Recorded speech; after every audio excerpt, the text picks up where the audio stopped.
the headlines of VTV News, Vietnam and China issue joint statement.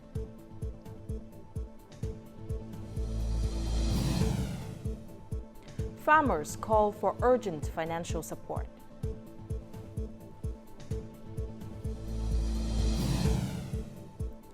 And later on in our world news, escalating tensions between North Korea and South Korea.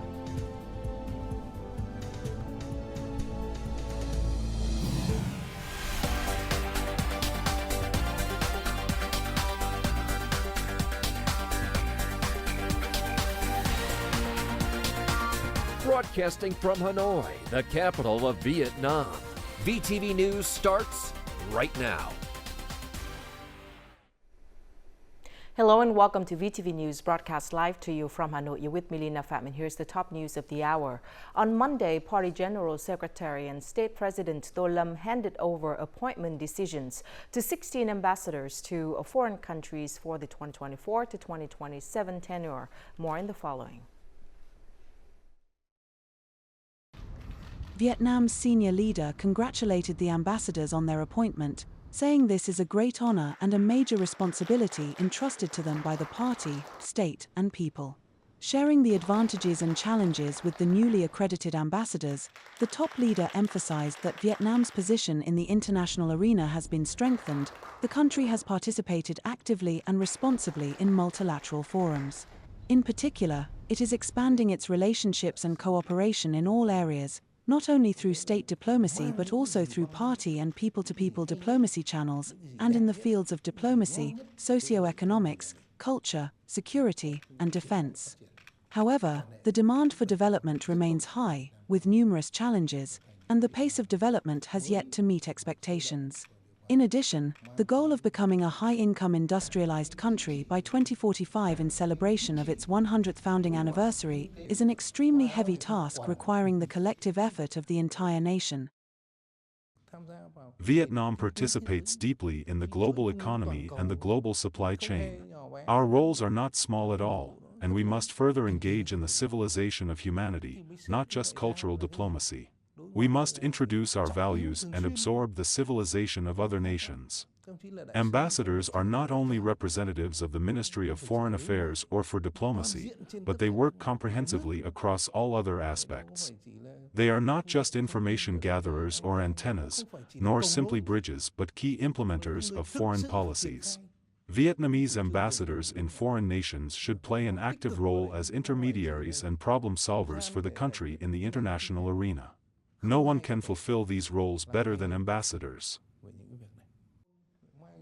In that context, the party and state leader affirmed that diplomats' missions encompass all aspects, including diplomacy, economics, culture, defense, security, and protecting the nation's and people's rights and interests.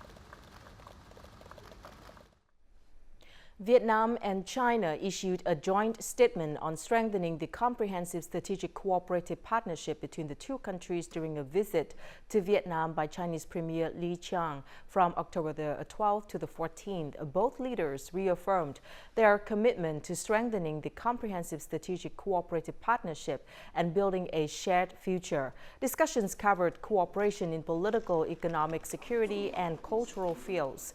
Both sides emphasized the importance of the socialist path, mutual respect, and economic ties, including infrastructure and trade agreements. Vietnam expressed support for China's One China policy.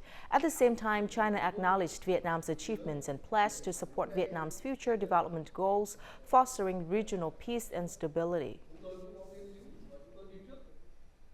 Speaking at the bilateral ministerial meeting between the Vietnamese Ministry of Public Security and the Lao Ministry of Public Security on crime prevention, social order, and drug control, Deputy Prime Minister Lê Thành Long, who also chairs the National Committee for the Prevention of AIDS, Drugs, and Prostitution, urged both sides to continue implementing synchronized, effective, and decisive crime prevention measures. The focus should be on the three strengthenings, comprising strengthening information exchange through a hotline across 4 levels of the police, strengthening coordination in operational and transnational working, and improving policy and legal frameworks. At the meeting, the ministries agreed to explore expanding combined traffic control and drug crime prevention stations along the border provinces. For decades, the Vietnam Fatherland Front has played a key role in representing and protecting the people's legitimate and legal rights and interests, exercising democracy, strengthening social consensus, and conducting supervision and social consultation. Therefore, it has contributed to enhancing the leadership of the party and the political system. The Vietnam Fatherland Front committees at all levels have taken drastic measures to enhance the quality and effectiveness of operations to meet the requirements of national development and people's expectations. Theo authorities are seeking solutions to improve a project to renovate and upgrade local infrastructure, as they aim to turn the district into a new hub for the arts, culture and cuisine. After close consultation with Theo District Vietnam Fatherland Front Committee, the project has been supplemented with further details on the design and construction of sidewalks, a parking lot and a theme park. This project is one of the nearly 100 plans implemented effectively over the past 5 years, thanks to close supervision and consultation by Theo District Vietnam Fatherland Front Committee. We have taken urgent measures to deal with officials who failed to perform their duties. The district's Vietnam Fatherland Front Committee has strengthened its supervision to improve public sector efficiency and personnel quality. All Vietnam Fatherland Front Committee officials must follow regulations on supervision and social consultation activities. We aim to achieve consensus among scientists, experts, and citizens in implementing practical solutions for social issues. The Vietnam Fatherland Front committees at all levels have conducted more than 200,000 sessions in the past term. The Vietnam Fatherland Front Central Committee has formed 31 specialized teams to monitor and improve the effectiveness of social consultation in all localities. Through Q&A sessions, thousands of recommendations have been floated to improve the government's laws and policies in socio-economic development. With strict punishment, the Vietnam Fatherland Front committees in all localities will be more aware of their responsibilities in conducting effective supervision and social consultation. We'll continue to research and propose new mechanisms to government agencies and departments to improve the efficiency of the Vietnam Fatherland Front in conducting supervision and social consultation. In addition, we will tighten measures and take immediate action to urge related agencies to be responsible for their operations. In addition to improving the Vietnam Fatherland Front's effectiveness in supervision and social consultation, the government is expected to enact the law on the people's supervision, which allows citizens to supervise the work of government agencies and public officials. The 9th National Farmers Forum held in Hanoi on Monday was themed Listening to Farmers. At the forum, farmers raised many issues related to production and business with the authorities. There are practical bases for building and improving effective policies for agricultural development. More in the following. Many issues were raised at the forum. Farmers and cooperatives nationwide have raised urgent concerns about restoring agricultural production following Typhoon Yagi and recent floods, calling for immediate support with seeds, livestock, and agricultural inputs. They also proposed debt deferrals, extended repayment periods, and new loans to help affected households swiftly resume farming activities. I and the chairman of the Vietnam Farmers Union will stand with farmers to help you adapt to market changes and fluctuations. At the forum, many farmers also highlighted the need for policies and mechanisms to support agricultural development, particularly in terms of land planning. A common issue was the lack of available land to expand economically efficient production models. I suggest establishing a complete cold storage system. Cold storage is crucial to preserving the quality of medicinal herbs. We have large farming areas, but agricultural loans are not plentiful. So, I feel research is needed to resolve this issue. The forum also addressed a range of other issues, including building agricultural product brands, promoting them on digital platforms, and implementing policies to encourage green, sustainable agriculture aimed at reducing emissions, in line with the goal of achieving net zero. 85 renewable energy projects, including 77 wind and 8 solar power projects with a total production capacity of 4,734 megawatts, have not been entitled to the government's preferential pricing mechanism since failing to meet their deadline in 2021. Meanwhile, many projects were completed on time and are now in operation, but they have faced financial problems. This wind power project has been implemented in Baklyu province. The plant is eligible for the government's preferential pricing mechanism. However, due to financial problems, it only operates with limited transmission capacity. The biggest problem is that the automatic generation control system adjusts the power output of wind generators. Hence, the wind power plant operates with limited transmission capacity. In addition, the 220 kilovolt transmission line from Baklyu to Soktrung province has not been upgraded. Built in Ninh Thuận province, this solar power plant can produce 450 megawatts. However, after 3 years of operation, this project has earned only 64% of its electricity revenue from the state-owned company Vietnam Electricity, EVN.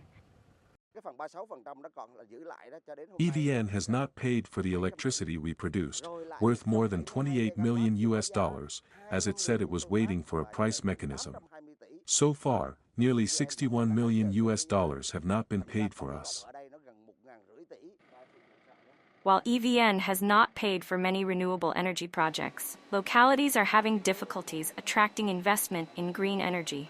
Currently, 46 wind and solar power projects in Ninh Thuận province have faced financial hurdles. The amount of money EVN has left unpaid for wind and solar power plants has reached nearly $109 million. Ninh Thuận authorities have urged the Ministry of Industry and Trade and EVN to resolve such problems as soon as possible. Meanwhile, we will work with investors to address existing issues in accordance with the government's law and the Prime Minister's directives. Although many projects have been added to the National Power Development Plan and put into operation, financial difficulties remain the biggest bottleneck for renewable energy plants.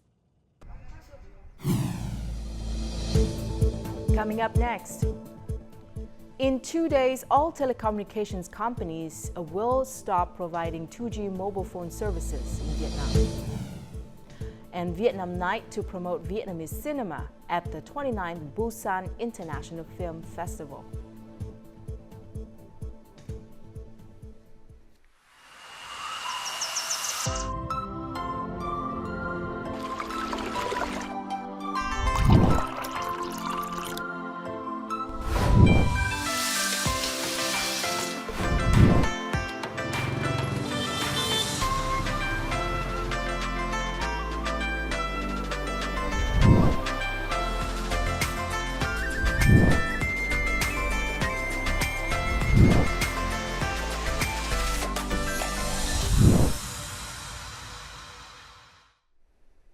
Welcome back to VTV News. Sóc Trăng was the first province in the Mekong Delta to implement an organic agricultural development project for 2021 to 2025 with a vision towards 2030. The province has allocated nearly $2.7 million to support farmers, develop production, and certify organic products.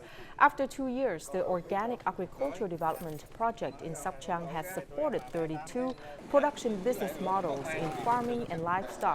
This has led to positive changes, transforming the mindset of local farmers. Specifically, the project aims to increase incomes by 1.5 to 1.8 times compared to traditional farming. The province is focusing on supporting production and consumption linkages, promoting trade to establish an organic agricultural brand both domestically and internationally. After Typhoon Yagi, Vietnam addresses the aftermath of the storm's heavy rains and landslides. More importantly, efforts are needed to enhance disaster preparedness against future storms. International expertise and support are vital resources to help Vietnam improve its disaster preparedness and mitigation strategies. An automatic landslide warning system, currently in the testing phase, is being piloted in Cham Tho in Bai province. This device's key feature is its real-time data transmissions to servers, which allows precise identification of high-risk areas. I feel that the topography and the geology is quite similar between Vietnam and Japan. In Japan, we are using the soil water index. That is one of the index to identify to assess the risk of the landslide in the entire country. So that kind of method can be used in Vietnam also. The Japan International Cooperation Agency is also conducting studies in In Bai and Lao Cai provinces to create detailed hazard maps scaled at 1/10,000 to identify areas prone to landslides and flash floods. These maps, scaled at 1/10,000, show areas prone to landslides and other events. They will help authorities and residents in these regions better prepare for disasters. Following Storm Yagi, a Swiss experts team was deployed in In Bai, one of the hardest hit provinces. They not only provided direct support in dealing with the storm's aftermath, but also shared their expertise and trained locals on how to operate equipment for disaster response. Some of the equipment we brought in from Switzerland was not used for this crisis now, and it might be used at a later time. But I think the exchange of idea on expert level, that's the most benefit for the two of us. The United Nations Development Program is assisting Vietnam in analyzing long-term disaster scenarios and providing recommendations for future responses. Recommendations in terms of both pathways for recovery, but also policy recommendations that may be helpful. Over 70% of Vietnam's population faces the threat of various natural disasters, with storms, floods, flash floods, and landslides causing the most severe damage. This prompts Vietnam to continue investing in long-term solutions.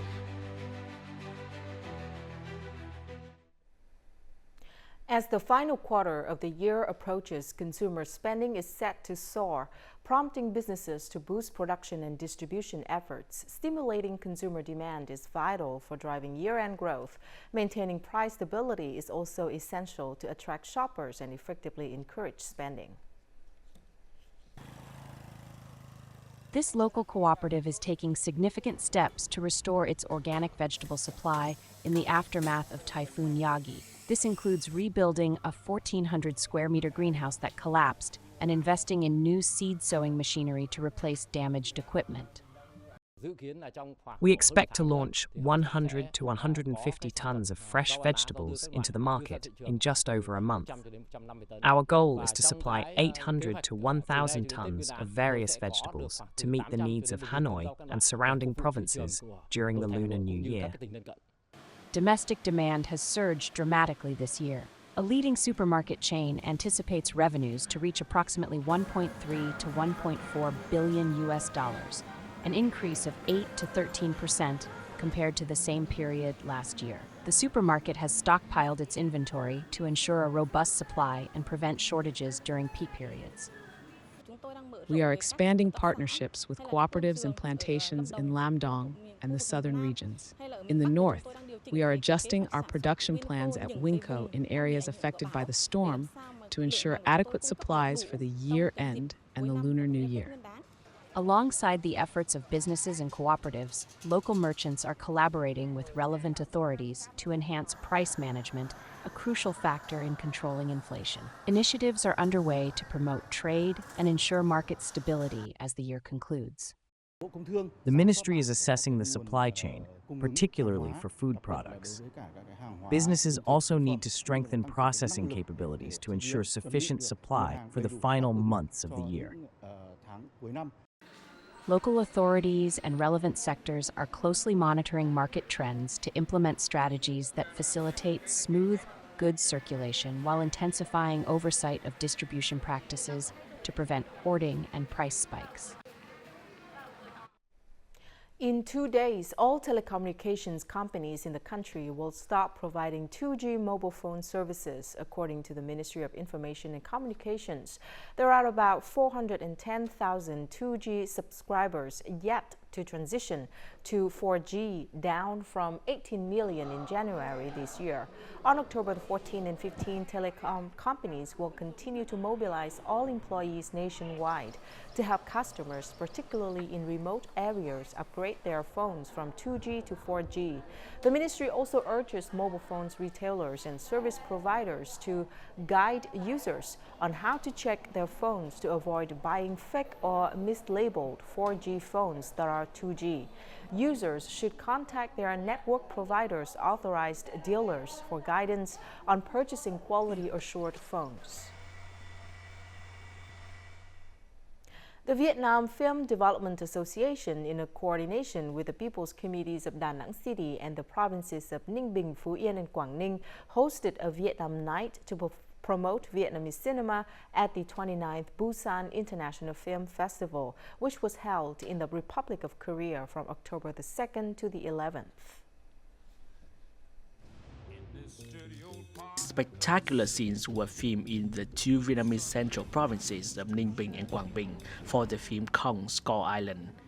In 2017, they left global audiences amazed and curious about Vietnam's wild and majestic natural landscapes. From the bustling and vibrant cities of Ho Chi Minh City, Hanoi, and Hoi An to the alluring mountain scenery in northern Vietnam, these locations provided high-quality filming settings for the 2023 film A Tourist Guide to Love. While in Busan, the Vietnam Film Development Association organized a seminar titled Introducing the Da Nang Asian Film Festival to showcase various filming locations in Vietnam to international film companies.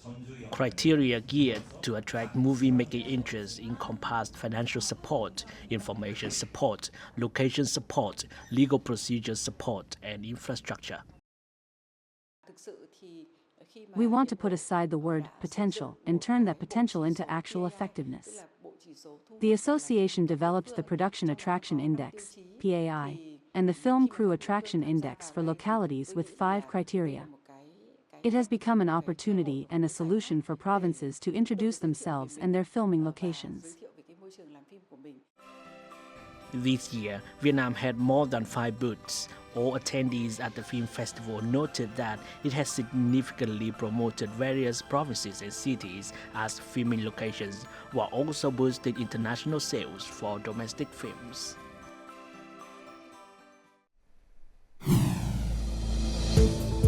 Coming up next in our world news, escalating tensions between North Korea and South Korea.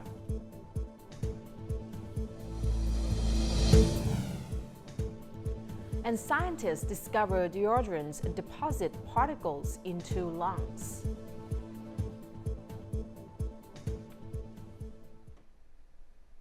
Tensions between North Korea and South Korea are getting tenser as North Korea has accused South Korea of sending drones over its capital, Pyongyang, last week. North Korea's military ordered its troops along the South Korean border to be ready to fire. Meanwhile, South Korea's military said it was fully ready to respond. North Korean state news agency KCNA said the order instructed 8 artillery brigades fully armed at full wartime strength on standby to open fire until 8 p.m. on Sunday. Last week, North Korean leader Kim Jong-un's sister, Kim Yo-jong, warned South Korea of terrible consequences if it sends drones to North Korea again. North Korea's army said it will completely cut off roads and railways connected to South Korea starting from Wednesday and fortify the areas on its side of the border. The Israeli army announced on Sunday evening that 4 soldiers were killed and 7 others were injured following a Hezbollah airstrike on a military base south of Haifa, northern Israel. This is one of the deadliest strikes by the militant group in Israel in the past year. Israeli Chief of Staff Herzi Halevi called the Hezbollah drone attack on the military base heavy and painful. Israeli military says it will investigate how a drone entered Israel without triggering an alert. Meanwhile, Hezbollah called the attack near Binyamina city a retaliation for Israeli strikes on Beirut on Thursday that killed 22 people. Approximately 11,600 pregnant women remain in Lebanon, around 4,000 of whom are expected to deliver in the next 3 months, according to a flash appeal published by the UN Office for the Coordination of Humanitarian Affairs in October. Many of them are displaced and struggling with unstable shelter, inadequate nutrition and sanitation, access to prenatal, postnatal and pediatric care is increasingly difficult. Dressed in white scrubs in the neonatal intensive care unit, Nicholas Baclini, a 61-year-old obstetrician and gynecologist working in several women's health centers and hospitals in Lebanon, stroked the tiny feet of a baby girl in an incubator. He said that this little girl and her twin brother had been delivered prematurely by a mother displaced from southern Beirut due to the bombings.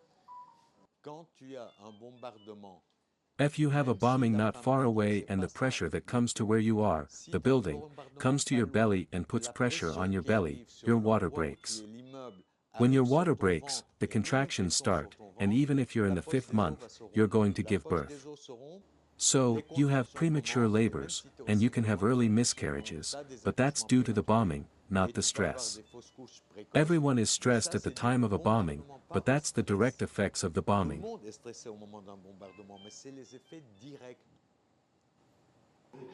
Tahani Yassin was in her 3rd trimester when she chose to return to her hometown of Beirut to deliver her baby. It's very difficult for pregnant mothers to listen to the noise, because this stresses the baby as well. If they give birth in that situation, the baby will suffer from stress, the mother will be depressed and will suffer from health problems. Maybe also the pollution in the air can affect the baby. If one could not be in the country, they would leave. The Israeli campaign has forced about 1.2 million people from their homes, according to the Lebanese government. The conflict between Israel and Hezbollah militants erupted a year ago when the Iranian-backed group began launching rockets at northern Israel in support of Hamas at the start of the Gaza war.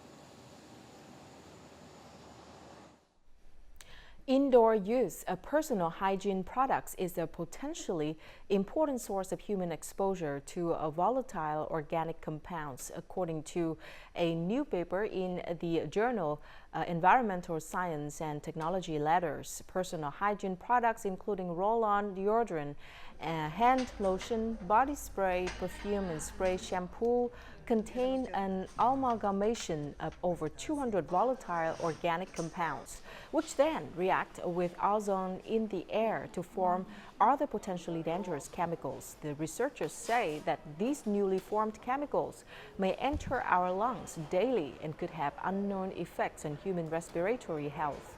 To minimize the risk, experts recommend people improve ventilation, reduce the use of personal care products, or replace them with natural products. And now let's take a look at the weather forecast.